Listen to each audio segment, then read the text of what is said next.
how to withdraw money from your OnlyFans wallet. Hey guys, welcome back to our channel. In today's video, I will show you how you can do this quickly and easily.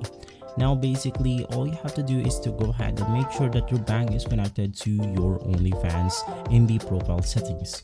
Right after that, you can just go ahead and allow a 7-day pending period for the earnings to become available for the payout. Basically, OnlyFans will go ahead and hold your balance on a 7-day period, and from there you can now go ahead and withdraw it the way you want to. Now, when your available balance exceeds over $20, you can then go ahead and visit the payout page.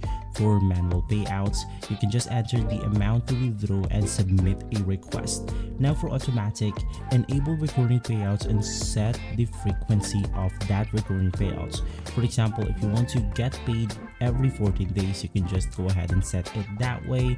And lastly, you can just go ahead and double check your bank account info to avoid issues or delays. And from there, you can now go ahead and expect the funds in your bank account within 1 to 5 days depending on your payout. And so if this video has been helpful, leave a like and subscribe. I'll see you on the next one. Thank you.